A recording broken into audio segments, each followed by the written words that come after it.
Exercise 5.1 question second. जो first question है, इस टाइप के क्वेश्चन नहीं आते हैं इसलिए मैं छोड़ के चल रहा हूँ।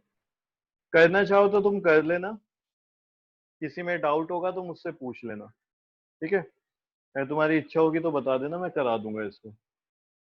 सेकंड से समझते हैं। Write first 4 terms of the AP when the first term a and the common difference d are given as follows. बल्कि मैं करा दूंगा, पहले सेकंड थर्ड कर लेते हैं, ये थोड़े इजी है, फिर फर्स्ट तुम्हें इजीली समझ आ जाएगा। कर लेंगे इसको भी। चलो, तो क्या कह रहे हैं। Write first 4 terms of the AP. AP के शुरू के 4 टर्म्स लिखो when the first term a and common difference d are given as follows.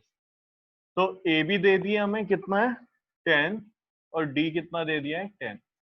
ई की वैल्यू भी 10 है और डी की वैल्यू भी 10 है, और कह रहे हैं एपी बताओ। अब जरा ध्यान दो, एपी क्या होती है। तो तुमने यहाँ पे देखा, ये फर्स्ट टर्म हो गई, ये सेकंड टर्म हो गई, लिखना मतलब ये थर्ड टर्म और ये फोर्थ टर्म, इस तरीके से एपी है। तो होता क्या है देखो, फर्स्ट और सेकंड टर्म जो है इनके बीच में जो डिफरेंस है ना, वो क्या है, डी का है। कितना डिफरेंस है, डी का डिफरेंस होता है। अगर मैं यहाँ पे लिख रहा हूँ कि 5, 10, 15, तो मैं क्या बोलूंगा, इनमें कितना डिफरेंस है, 5 का डिफरेंस है। तो अगर मुझे 10 तक पहुंचना है, मैं कैसे जा सकता हूँ, इस टर्म में 5 को ऐड कर दूं, कितना हो गया 10। 10 से 15 तक जाना है तो मैं क्या करूंगा, इस टर्म में किसको ऐड कर दूं, 5 को ऐड कर दूं, यानी 10 + 5 15, 5 + 5 10। अगली टर्म क्या होगी, अगर ये एपी है तो 20, यानी कि 15 + 5 20। हो क्या रहा है, हर कॉन्जिक्यूटिव टर्म के लिए हम प्रीवियस टर्म में डिफरेंस को ऐड कर रहे हैं। किसको ऐड कर रहे हैं, डिफरेंस को ऐड करते चल रहे हैं।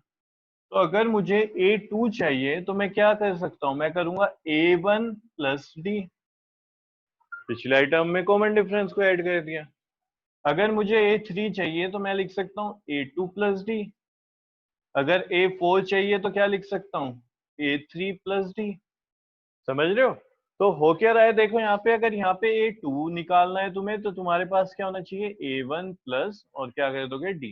A3 के लिए A2 + D, ठीक है। इसके लिए क्या करोगे तुम, A4 के लिए A3 + D कर सकते हो, ठीक है। या फिर देखो, एक एपी लेता हूं मैं, उससे ही समझते हैं। अभी ये फर्स्ट क्वेश्चन बाद में करेंगे। ये मैंने ले ली एपी दोबारा से 2, 4, 6, 8 ये। तो तुमने यहाँ पे वैल्यू रखी 2 और यहाँ पे डिफरेंस है 2, तो 2 + 2 4, ए की वैल्यू आ गई, 2 की वैल्यू आ गई 4। फिर 4 + 2, 2 क्या है, डिफरेंस ऐड कर रहा हूं मैं, तो आ गया 6। या तो ये कर सकते हो, या फिर देखो एक और तरीका है, क्या, A2 तुम निकाल सकते हो A + 2D। अब तुम वो सॉरी A + D कैसे निकाल सकते हो, A + D। A3 कैसे निकाल सकते हो, A + 2D। A4 निकाल सकते हो A + 3D। अब तुम कहोगे सर ये बात तो समझ में आई थी, देखो कि A1 में आपने फिर क्या किया, यहाँ पे 2 में 2 ऐड करा तो 4 हो गए, डिफरेंस 2 है। 4 में A2 में 2 ऐड करा, डिफरेंस 2 है तो 6 आ गया। 6 क्या है, A3 है, थर्ड है, थर्ड टर्म A3 हो गया। A3 में आपने 2 ऐड किया तो फिर 8 आ गया। ये तो ठीक है। ये क्या है, A + D, A + 2D, ठीक है। क्योंकि A3 में A तो ऐड नहीं हो रहा। मैं कह रहा हूं देखो, दूसरे तरीके से समझो। A3 में मैं क्या लिख रहा हूँ, A लिखो तुम, A मतलब A1, ठीक है। मैंने अभी तुम्हें बताया था A1 को ही हम A बोलते हैं। तो A3 के लिए मैं क्या बोल रहा हूँ, फर्स्ट टर्म प्लस उसमें 2D करो। देखो यहाँ पे जो सेकंड टर्म है उसमें भी D का डिफरेंस है, और सेकंड टर्म से थर्ड टर्म में भी जो डिफरेंस है वो भी D का है, यानी कितना डिफरेंस हो गया, 2D का।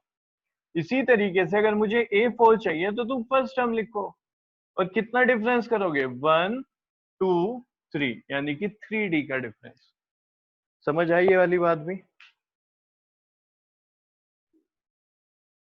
जल्दी से बताओ, या कोई डाउट है तुम्हें, सही को फिर समझा दो। फिर से समझा दूं। कौन सा, ये वाला समझ आया, सही जो लास्ट स्टेप था। ये वाला बताना है ना, ये यस कैसे सर। आया। देखो मैं कह रहा हूँ कि दोबारा से पूरा समझाता हूँ। A2 क्या होता है, A1 + D। ये सेकंड वाली टर्म क्या है, प्रीवियस टर्म में डिफरेंस को ऐड किया। AP है तो डिफरेंस सेम चल रहा है। जो A3 है उसमें क्या है, प्रीवियस वाली टर्म जो कि 4 है, उसमें डिफरेंस क्या है, डिफरेंस ध्यान रखो, इस AP में 2 का चल रहा है। तो तुमने डिफरेंस को ऐड करा, यानी कि a2 प्लस डी। अगर तुम्हें a4 निकालना है तो प्रीवियस टर्म में डिफरेंस को ऐड किया a3 प्लस डी। अब ये क्या है, ये हमारी बुक में कोई फॉर्मूला नहीं है।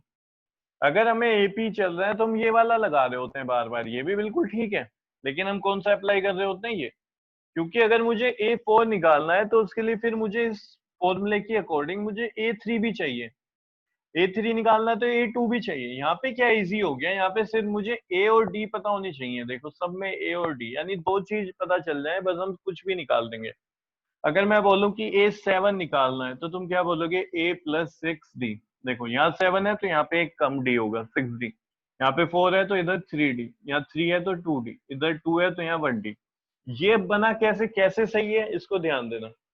मैं कह रहा हूँ A2 की वैल्यू बता, तो तुमने ये बोला A में, A यानी A1 में डिफरेंस को ऐड कर दो, यानी 2 प्लस 2 4 हो गया। A3 के लिए मैंने क्या कहा, A2 मत लो, तुम A ही लो। तो A की वैल्यू कितनी है, 2। अब 2 से, यानी कि A1 से जब तुम यहाँ पे गए A2 पे, कितना डिफरेंस है, 2 का डिफरेंस है। फिर जब यहाँ पे गए डिफरेंस क्या है, फिर 2 का डिफरेंस है, तो डिफरेंस तो सेम चलेगा ना, क्योंकि AP है। तो अगर तुम्हें A से A3 तक देखना है तो डिफरेंस कितनी बार लिखा जाएगा, 2 बार। तो मैं लिख रहा हूँ A plus difference is equal to A3। तो मैं लिख रहा हूँ A प्लस डिफरेंस, डिफरेंस 2 बार था तो 2D। ठीक है, तो ये क्या हो गया, A plus 2D is equal to A3। मैं कह रहा हूँ A4 क्या होगा, तो देखो A4 क्या हो जाएगा, A प्लस कितनी बार डिफरेंस आ रहा है, देखो 1 2 सर 3D 3, बस। अब मैं तुम्हें बोलूं कि भाई A100 बताओ क्या होगा, A100 जल्दी से बताओ क्या होगा, क्या लिख सकते हो तुम। A plus 100D So A plus 99 A D. plus 99D. A plus 99D, देखो तुमने खुद बता दिया, सही है। अब मैं तुम्हें पूछ रहा हूँ AN बताओ क्या होगा।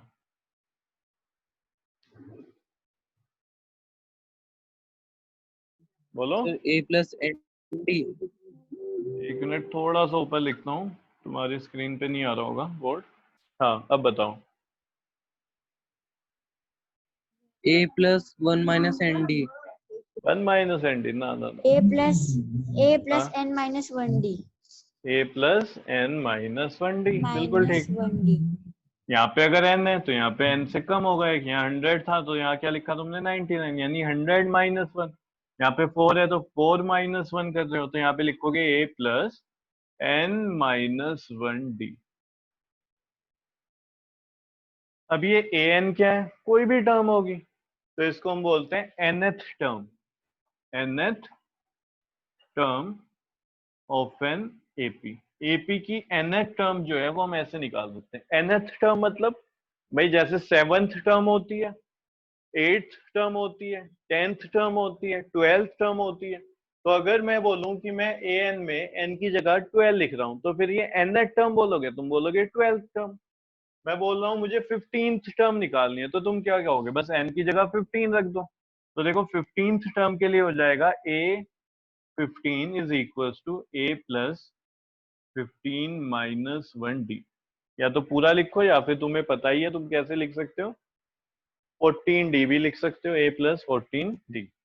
अब मैं बोल रहा हूँ कि भाई 20th टर्म निकालनी है, तो तुम क्या करोगे, यहाँ पे A प्लस 20 माइनस 1D, यानी कि 19D। वही तो चीज चल रही है।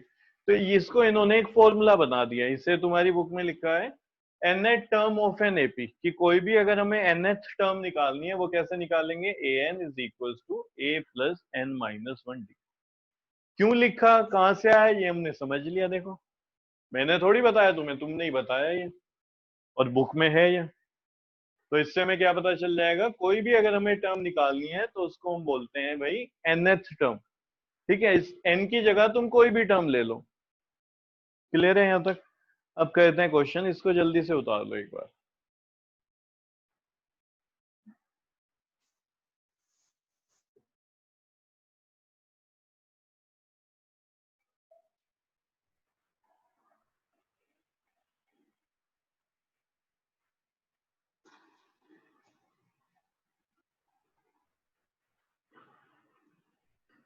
तो इस क्वेश्चन में बोला था find the first 4 terms of the AP। AP की शुरू की 4 टर्म बतानी है हमें, तो देखो बता देते हैं। A मतलब A1, तो a1 is equals to a is equals to 10, ये हो गया। अगर तुम्हें निकालना है a2 सेकेंड टर्म तो तुम लिखोगे a प्लस b। तो a2 की वैल्यू क्या हो जाएगी, देखो 10 प्लस 10, तो a2 आ गया हमारा, a2 इज इक्वल्स टू 20। तो जी ये a2 की वैल्यू आ गई। चार टर्म निकालनी है, a3 कैसे निकालोगे जल्दी से बताओ। a plus n minus 1d, तो तुम लिखोगे 3 माइनस 1d, या फिर सीधा लिख दो 2d, a प्लस 2d।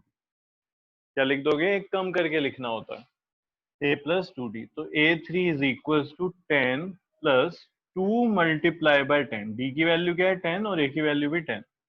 तो जी a3 की वैल्यू क्या हो जाएगी 10 प्लस 20, यानी कि a3 कितना आ गया तुम्हारा 30। a3 की वैल्यू आ गई 30।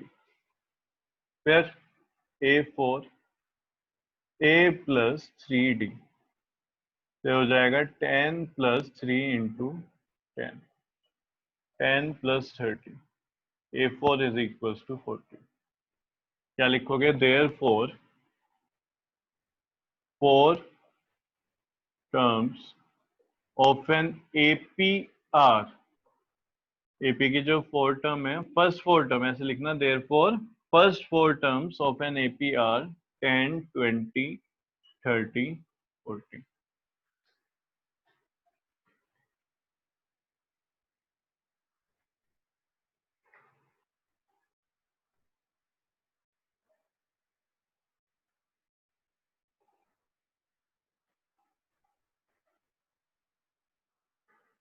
एक और देखते हैं, ये करा देता हूं मैं तुम्हें फोर्थ पार्ट।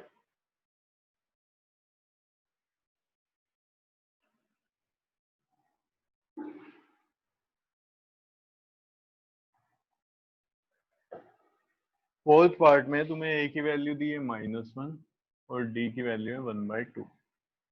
तो खुद बताओ a1 क्या होगा। a1 तो -1 ही है, a को ही हम a1 बोलते हैं।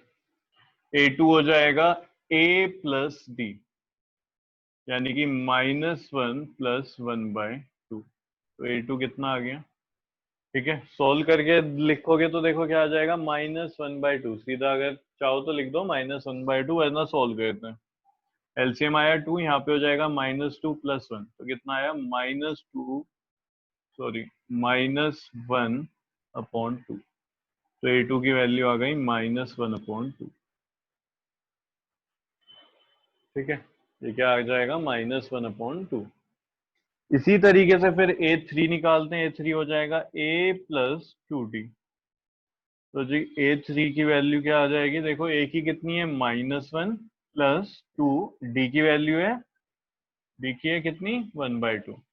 तो 2 से 2 कैंसिल हुआ, -1 प्लस 1 यानी कि 0। तो a3 की वैल्यू कितनी है 0, ठीक है। अब निकालते हैं a4। a4 क्या होता है, a प्लस 3d।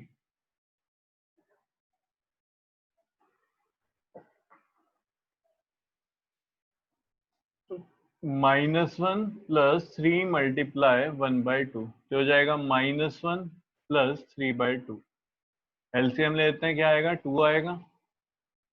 कितना आ गया 2, तो ये कितना हो जाएगा -2 प्लस 3, यानी कि 1/2। ये किसकी वैल्यू है, a4 की। क्या लिखोगे, therefore first 4 terms of an APR, AP की फर्स्ट 4 टर्म्स क्या हो जाएंगी, देखो -1 -1/2, 0 1/2, ठीक है। इस तरीके से तुम आगे वाली टर्म भी निकालते रहोगे। लिखो इसको।